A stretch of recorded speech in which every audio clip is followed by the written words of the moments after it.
Hello everyone, in this video I'm going to show you how to calculate two-way ANOVA by hand. So let's look at the question.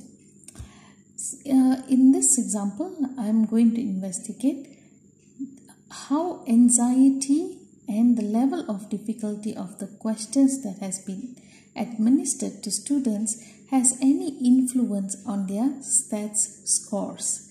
So here I'm going to examine if anxiety and the difficulty of the questions has any influence or any impact on the student's scores.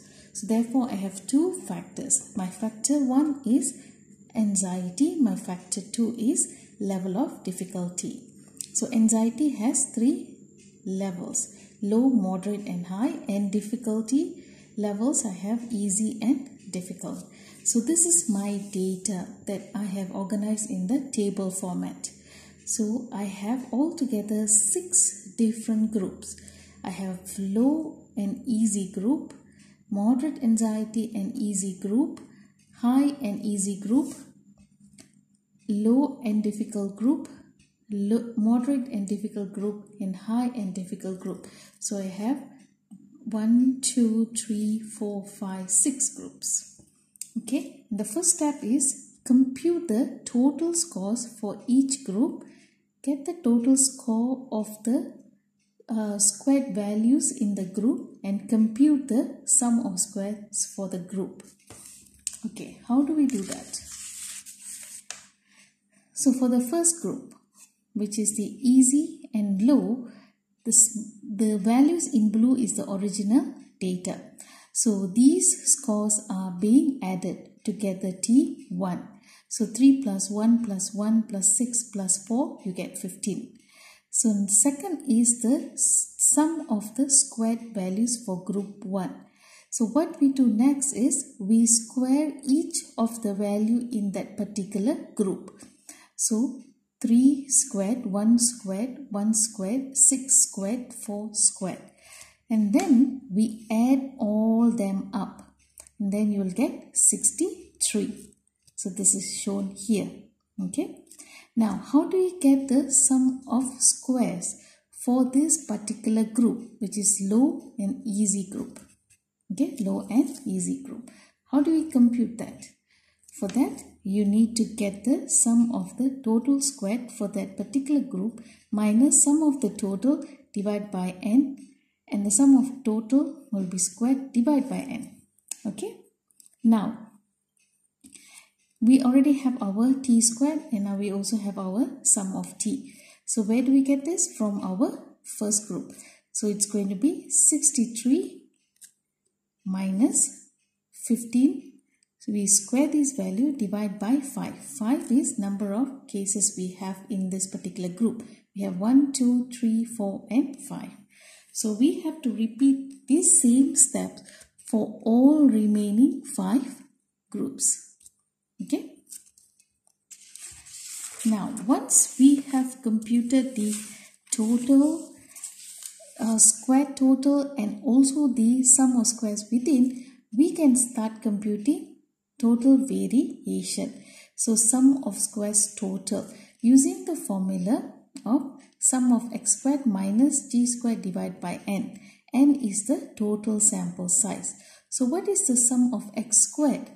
Sum of x squared is the sum of the square total for group 1, square total for group 2, square total for group 3, the square total for group 4, 5 and 6. So you add all them up.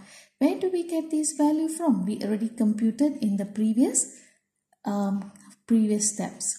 So the total squared value for group 1 was 63 plus 208 plus blah blah blah until for your group 6, and the total will be 840.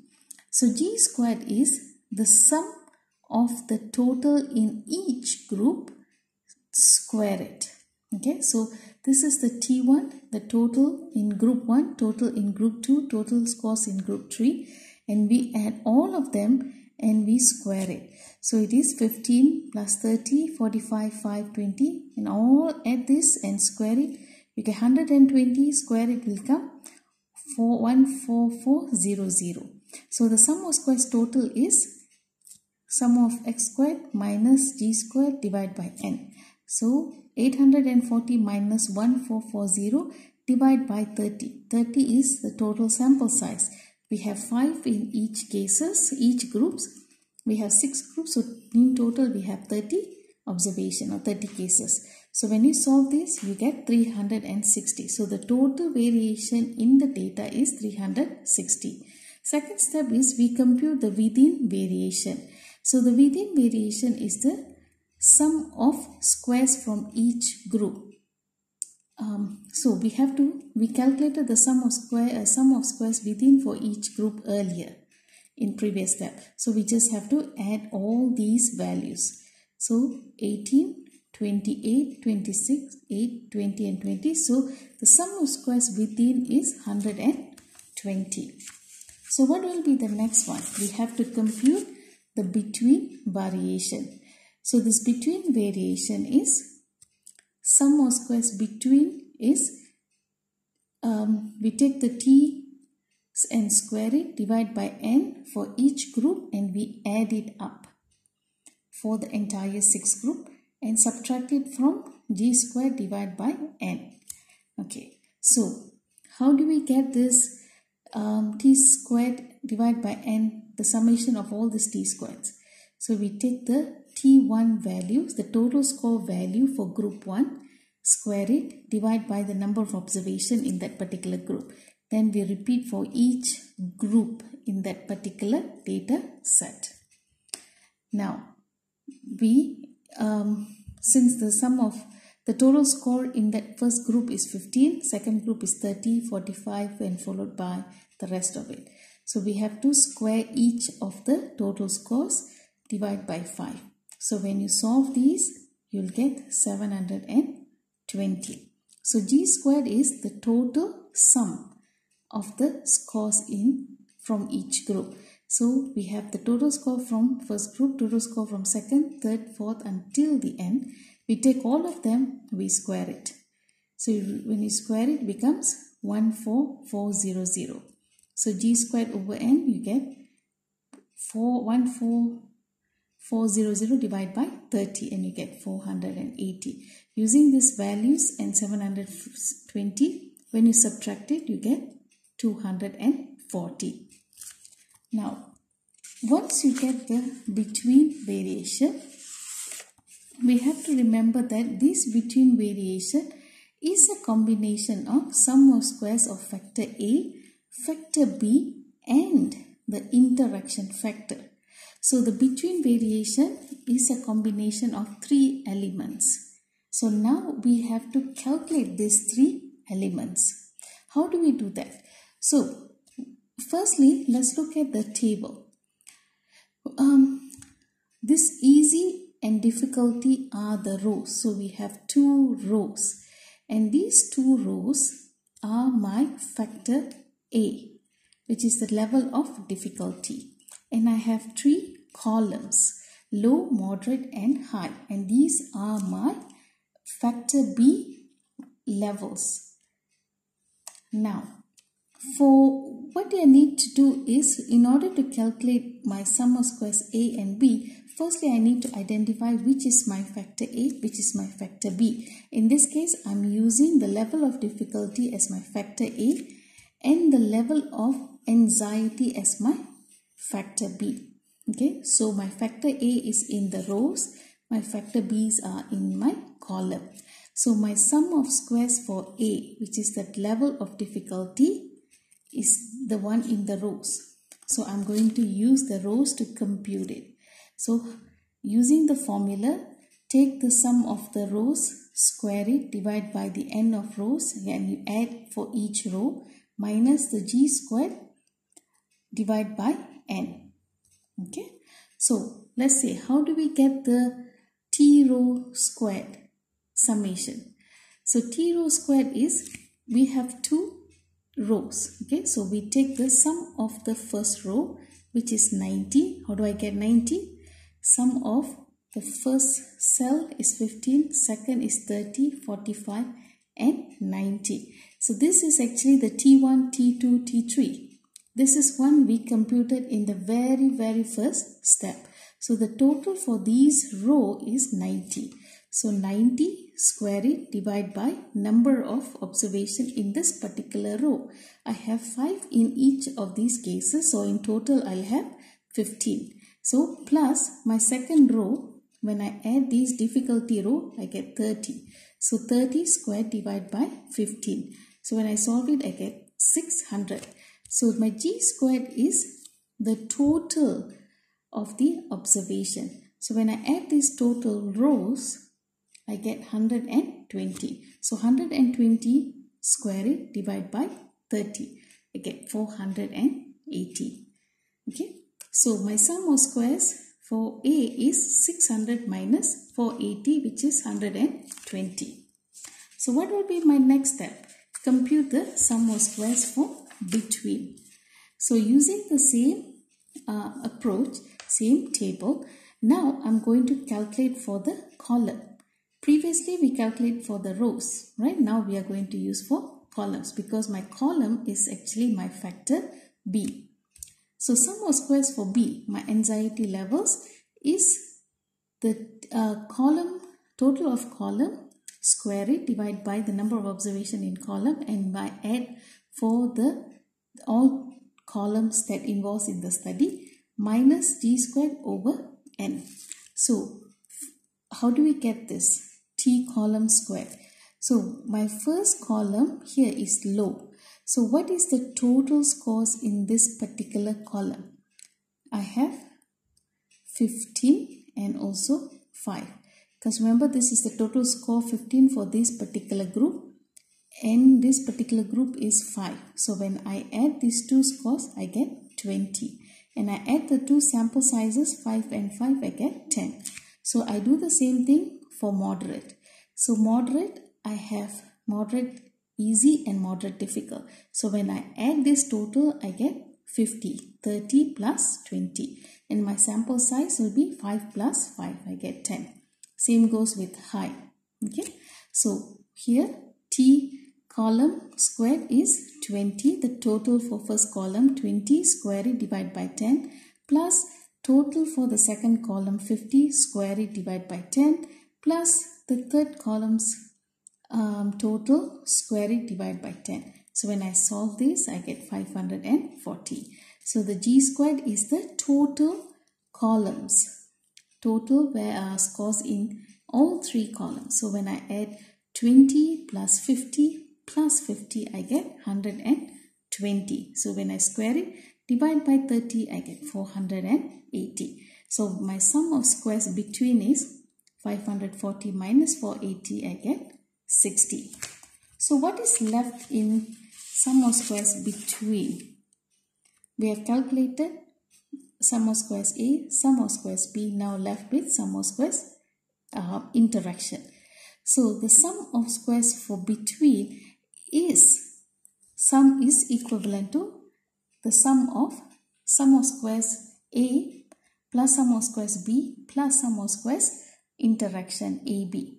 So if I want to find AB, what I need to do is I have to subtract these two values from the total sum of squares between. Okay, so that's what is being stated here. Sum of squares interaction is sum of squares between minus sum of squares for factor A minus sum of squares for factor B.